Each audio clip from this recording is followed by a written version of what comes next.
নমস্কার বন্ধুরা, আশা করি আপনারা সবাই ভালো আছেন। আজ 7 জুলাই 2025 সাল সোমবার। বদরপুর লামডিং সেকশনের কিছু গুরুত্বপূর্ণ আপডেট নিয়ে বন্ধুরা আমি আবার হাজির হয়েছি। আপনারা সাথে থাকুন, দেখতে থাকুন বন্ধুরা। গতকাল মাঝরাত্রিরে আবার মুপা এবং দিহাকো স্টেশনের মাঝামাঝি জায়গায় ধস পড়েছে। গতকাল মধ্যরাত্রে আপনারা ছবিতে দেখতে পাচ্ছেন। এই নিয়ে একই জায়গায় দ্বিতীয়বার ধস পড়ল এই 3-4 দিনের মধ্যে।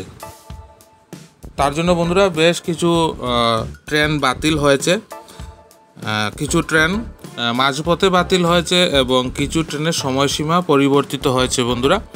তো আজকের ভিডিওতে আমি আপনাদেরকে পুরো ডিটেলসে এই ট্রেনের কি অবস্থা আছে আজকে এবং আগামীকালকের লামডিং বদরপুর সেকশনের সেগুলো আপনাদের সামনে তুলে ধরবো। আপনারা একটু মন দিয়ে শুনুন, আমি সম্পূর্ণ ডিটেলসটা আপনাদেরকে এক এক করে বলছি। প্রথমত যে ট্রেনগুলো সম্পূর্ণভাবে বাতিল হয়েছে সেগুলো আমি বলে দিচ্ছি বন্ধুরা। সেগুলো হচ্ছে 15615 গুয়াহাটি শিলচর এবং 15611, 15612 রঙ্গিয়া শিলচর রঙ্গিয়া এক্সপ্রেস আজকের জন্য এবং আগামীকালকের জন্য বাতিল হয়েছে। কিন্তু তাছাড়া 15616 শিলচর গুয়াহাটি এক্সপ্রেস 8 তারিখে অর্থাৎ আগামীকাল এবং 9 তারিখ মানে পরশু, আগামীকাল এবং আগামী পরশু দিন দুদিনই বাতিল হয়েছে, দুদিনের জন্য। তাছাড়া 15618 দুর্লভছড়া গুয়াহাটি এক্সপ্রেস এবং 05637 নাহারলেগুন শিলচর এক্সপ্রেস আগামীকাল বাতিল হয়েছে 8 জুলাই। এছাড়া যে ট্রেনগুলো মাঝপথে বাতিল হয়েছে সেগুলো আপনাদেরকে বলছি। দূরপাল্লার ট্রেনগুলো 12513 সেকেন্দ্রাবাদ শিলচর এক্সপ্রেস, যেটা 5 তারিখে সেকেন্দ্রাবাদ থেকে শিলচরের উদ্দেশ্যে রওনা হয়েছে, সেটা গুয়াহাটি পর্যন্ত আসবে। গুয়াহাটির পরে আর শিলচর আসবে না, গুয়াহাটি পর্যন্তই চলবে। তাছাড়া 12510 কলকাতা আগরতলা এক্সপ্রেস, যেটা গতকালকে অর্থাৎ 6 জুলাই কলকাতা থেকে রওনা হয়েছে, সেটা গুয়াহাটি পর্যন্ত আসবে, গুয়াহাটিতে পর্যন্তই চলবে ট্রেনটা। এবং 14037 শিলচর আনন্দ বিহার এক্সপ্রেস এবং 20501 Agartala Anand Vihar terminal Tejas express reschedule করা হয়েছে, সময়সূচি পরিবর্তিত হয়েছে বন্ধুরা, যেটা আজকের পরিবর্তে আগামীকালকে সকালে 6টার সময় ছাড়বে। আগামী দুদিনের জন্য সর্বমোট 8খানা ট্রেন বাতিল হয়েছে, 6খানা ট্রেন মাঝপথে বাতিল হয়েছে এবং মোট 3টে ট্রেনের সময়সূচি পরিবর্তিত করা হয়েছে।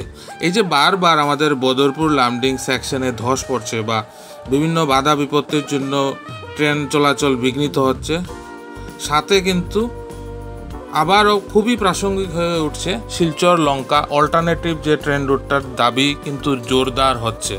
তো এনএফ রেলওয়ের এই দিকটাতে কিন্তু নজর দেওয়া খুবই জরুরি, কেননা বর্ষাকালে প্রতি বছর এই ধরনের সমস্যার সৃষ্টি হয় এবং সবথেকে বেশি যারা যাত্রীরা কষ্ট পান তারা হচ্ছে যাদের মাঝপথে ট্রেন বাতিল হয়। দূরপাল্লা ট্রেন হঠাৎ মাঝপথে বাতিল হয়ে গেছে, হঠাৎ করে যে কোনো ট্রেন আটকে গেছে, তার জন্য প্রচণ্ড হয়রানি হয়। যারা ট্রাভেল করেন তারা জানেন কি ধরনের অসুবিধা হয়।